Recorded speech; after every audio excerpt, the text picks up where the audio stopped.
Hey, welcome back to the podcast. Doing a little solo time here.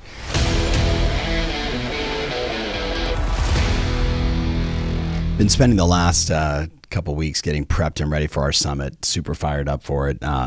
If you're joining me, next week live and in Dallas, or you're joining me online, I can't wait. Just the connection, the energy, the fun, the camaraderie, the idea exchange. There's just something about, like looking up here on my wall in the studio, and seeing some of my musical icons. There's something about being live versus listening to the record. The record is good, no doubt, but there's something about being live.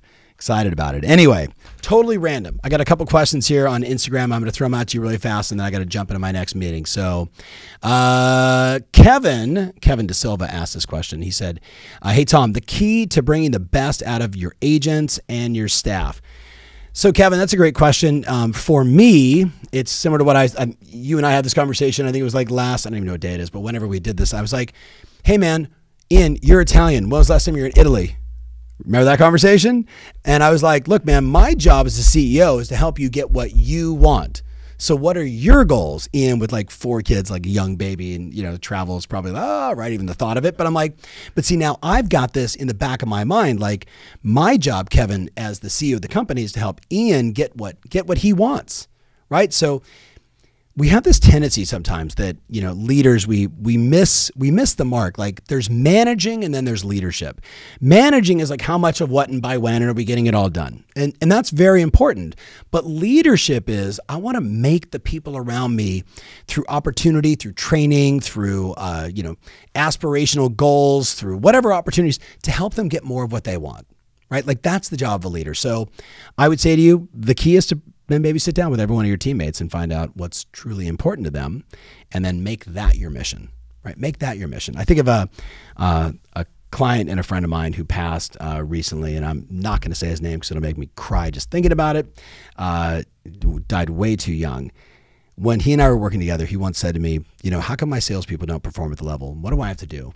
And this guy was a hard charger. He was super aggressive, right, all the time. Always very fixated on how much money he was going to make and what the company was going to do, and is me focused. And I was like, you have a lot of money and you have a lot of amazing people that look up to you. And I think they're on your team mainly because they want your mentorship, but you're selfish. You just make it all about you, man. I'm like, what if we flipped the goal? And we actually did it around this time of the year. I said, what if we flipped the goal? And instead of how much are you going to make and what's the team going to generate for you and what's the company going to do for you, what if it was our job is to help every single person on the team, right, on the sales side where it's commission based, let's have them hit their goal. And if they hit their goal, we can reverse engineer. We know you're going to do really well. And guess what? Not only did he have the best year of his, up until the 6 years we were working together, the best year he'd ever had, but he also felt better every day. Right? Because he walked around the office not in this state of me, right? Instead, it was hey man, Ian, one step closer to Italy, brother. What do we got to do? How are we going to make that happen? Hey Phil, let's make sure, hey Lucy, let's get on it. I'm here for you. So think about that. And the same thing applies to everybody on your team, not just salespeople. All right. Let's see. Move me to Texas. Katie Day, I love you. She says the podcast with Pipes, Pantana, and Jeff is fire. Yes, it was super fun when it's been blowing up. Okay, so Penn Bay Realtor says tips for telling my staff about our growth trajectory and having them feel secure. So I get that question often, and I think about it myself. Even this morning, I was on the phone with all my consultants, and I was like, okay, look, we're going from X to Y, and this is what it means. And when you say that, whether it's to your administrative team or to your sales team, right? Just keeping it real. Your administrative team, when you say, we're going to work even more, we're going to sell even more houses, all they hear is more work, same pay. That's all they hear, right? So we have to manage for that. On the flip side, your sales team, when you say, we're going to grow, we're going to add all these new people, they're like, less leads for me, all these new people, I'm going to earn less, I don't feel as important. So understanding that's just human nature. What do you need to do? You need to go to your team and say, we believe we can serve more clients. What do you think, right? Your admin team. This is what we believe. What do you think? How much more optimized could we get? Get them involved in the growth. That's really the point. I just spent 36 hours with my executive team, and I'm only there almost as a spiritual leader, right? Like saying, hey, I'm here to support you guys and gals in dictating what's going to happen in 2022. What do you guys want to do? And letting them basically set the tone for, well, we think we can grow here. We think we can develop these new products. We think we can optimize, performance over here. We can improve retention over here. We can do that. And then my job is to say, okay, now how do we prioritize that? My point to you is it's not the benevolent dictator, if I'm saying that correctly, right? Benevolent dictator, hashtag benevolent dictator, me demanding this is how it's going to be. No, a leader says, what do you guys want to accomplish? Let's look at the 5-year look back. Let's look at the addressable market. And you do the same thing with your admin team, with your transaction coordinator, with your marketing director. Courtney, right? Big shout out to Courtney. She's like, you guys, Tom, so Courtney runs you've probably seen Courtney on the podcast. She basically helps me oversee all of our social. She's like, we're at 750 original pieces of content every month. I want to go to 1,500. I was like, probably how your transaction coordinator feels when you were like, hey, we can do it. She's like, no, this is what it means. We're going to do A, B, C. Let me get you involved. She did the same thing to me. Make sense? On the sales side, it's the same exact thing. Go back to what I was mentioning about my client. Like it's making it about them, making the growth about them, making them feel the joy and the ecstasy of solving more problems and helping more clients. So that's my answer. All right. Jill Smith, big shout out to Jill Smith. Unbelievably powerful agent, Houston, Texas, longtime Team Plus client, crushing this year. Should I bring my marketing manager to Summit? The answer is 1,000% yes. Why? Because the whole time you're taking all these notes and you're like, okay, I got to tell her she's got to do this. And I got to tell her. It's so much better to just nudge her and go, hey, he's talking to you right now. What do you think? So I mean, for as long as I've been going to conferences, I always bring like all the key people. We would go to like the SaaStr conference in Silicon Valley and like it'd be me and David Shanks and John. And like I'd bring the team because I don't want to be the one that says, hey, I think we should build this software. I want the software guys to say, hey, we should build this software or we should partner with this company. It's the same exact thing, Jill. Bring your marketing manager, bring your assistant, bring your ops manager, 1,000%. And I think the last question was from Parmdahinja 14. I'm totally screwing that up. Parmahinja 14. Any advice on being a brand new agent, how to get started? Well, we covered a little bit of that on the podcast last week, but what I would say to you is simply this. You have to make a decision as a brand new agent, right? Are you interested or are you committed? Are you interested or are you committed? Are you interested in being successful? Because if you're interested in being successful, you will do what it takes when it's convenient.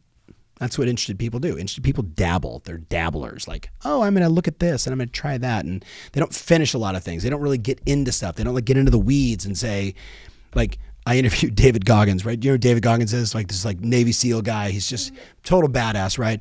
I remember interviewing him one day and I'm like, hey, David, some people say they're afraid to make phone calls. What should they do? And he's like, they should make 300 calls a day for 30 straight days, right? Because his whole thing is like, don't be a dabbler. You got to go all in. So as a new agent, are you interested in success or are you committed to success? I'm assuming you're asking because you're committed to success and you're looking for some like hacks, some strategies. So 3 things I want you to do. Number 1, you got to study the MLS every single day, right? So the flight to quality is very real. People want to work with people that have more information than they can find online. Let me say that to you again. People want to work with people that have more information than they could readily find online, on a portal, on a website, etc. So you need to be that person. And what do they want to know about? Home prices, trends, what's hot, what's not, how do I get my offer accepted? Is now the right time? How are interest rates affecting my buying power? The only way you're going to understand this is every day you look inside the MLS and you look for the pricing trends and you pay attention to what's selling and what's not and how long days on the market and what properties are getting multiple offers and what aren't. You've got to become a knowledge broker of your marketplace. That's the first thing. Under that also means anytime you can go out and preview property, you need to be doing that. You need to constantly be asking good agents inside your office and your marketplace, what pricing trends do you see? What do you see that's hot? What do you see that's not? You want to be that annoying, passionate, young agent who's like, just tell me everything. What do you see? What do you see? What do you see? So then the next time you're, at a soccer game and your buddy says, hey man, how's the real estate market? You're like, I study homes and prices every day. And for the last 60 days, I've been looking at the MLS differently. I'm asking myself, like, specifically in Prosper, what are condos selling for and how fast? And then I'm asking myself, how does that relate to Garland, as an example, as 2 great communities, here in like kind of Northeast Dallas. And then inside of Prosper, the difference between a 2-bedroom, 3-bedroom, and a 4-bedroom is very real. Clearly, people want 4-bedroom houses in Prosper because when those homes hit the market, even in relatively good shape, they're gone in 2 seconds. Where the 2 bedrooms seem to sit for a little bit longer, right? And then the 3 bedrooms are kind of those in-betweeners. So it's really interesting, but you're asking about the market. What part of the market are you interested in? Right now, all of a sudden they're like, holy crow, my buddy who I used to drink beers with suddenly is like a genius when it comes to real estate, right? So you want to be that. You study the market, you study top agents, you ask them questions. That's the first thing. Second thing is you got to get a story as to why you went into the real estate business. So if you call your friends and family, you're not just like, hi, I'm new to real estate. Do you know anybody who wants to buy and sell? Because you're going to come across stupid, right? Instead, if you do all the research like I just mentioned, right? What you could do is you could think about the story. Why did you get into the real estate business? And if the story is just, I got into real estate because I watched $1 Million Listing and everyone's making a fortune and I want to be the next Brian Serhant, no one cares, right? Maybe your friends will be like, oh, that's kind of funny, right? But they probably don't see you as that, right? So not an effective story. An effective story has a hook. It has a plot. It has some danger. It has how you overcame it. And the story at the end, right? So maybe your story, and I'm just making this up, is something happened that was tragic, right? I think about a guy I worked with a million years ago in LA named Freud Candelario. And I asked Freud one day, why did you get into the real estate business? And he said, as someone that migrated to this country, with my family when I was very young, the American dream was to buy a house. And he said, and I worked like in the fields and it did odd jobs and I collected bottles and cans and I literally scrapped up, like $8,000 in cash in a bag to buy a house. And he met with a real estate agent. The agent showed him a house and he's like, okay, we're going to write up the contract. Give me the bag. He hands him the bag and there was never a deal done. And the guy stole $8,000 in cash from him. And that is why he got into real estate. Because he said, I don't want that to happen to anybody else in my neighborhood, in my community. Now, if you have a story like that and people are like, well, like, why'd you get into real estate? And you're like, because this tragedy happened and I want to solve it. Or, hey, I surveyed like 100 of my friends and they're all people like you and I. I asked you the same question. What's your biggest beef with housing? And everybody said the same thing. Prices are going up. Not sure what's going to happen. Is the world going to fall apart? And it really made me think, you know what? You know me as a person that loves to solve problems. You know me as a person that gets passionate about things. And I just get passionate about making it easy for my friends to make good decisions about their homes, right? With no pressure, no need to use me or use somebody else just to be a resource. Something like that. A story. So when you call them, you're having this like great conversation that really plants a seed in their head. So that's the number 2 thing. Number 3 is you got to go ham. Talking to you like a young person, you got to go ham on some kind of marketing and lead generation. And what I would recommend you do, honest to goodness, is circle dialing. Circle dialing like you heard Jeff Mays talk about last week, picking up the phone, calling around recent listings and sales. Big shout to Zach Gallons again, who made it to my Instagram, reels from that podcast. Zach Gallons, 22 years old, La Jolla, California, in a super luxury marketplace, working with his grandmother and his aunt, right? My clients, Maxine and Marty Gallons. He's calling around listings and sales like, hey, Ian, did you hear about your neighbor? Right? Like that little script we were messing around with. But here's this young guy that is drumming up opportunity after opportunity after opportunity and having a banner year, really for his first full year in real estate. And he's doing something that most people would never do. Now, maybe it's because he's a competitive golfer and he played golf in college. Maybe it's because he's looking at his grandma and his aunt and he's like, oh my God, I got to perform because if I don't, I can't suck and have their same last name. There's probably a bunch of dynamics. But at the end of the day, the kid's willing to do the work. So that's how you become successful in real estate. You got to do the work. So you got to know the market. You got to get a story for when you're reaching out to the people that already know you, like you, and trust you. And then you got to go after new people and do something that average person would never do. And that's how you win. Thank you so much for listening. Give me some comments. Give me some feedback. Remember, competition, ambition, branding and marketing, and discipline. That's how you win. See you guys soon.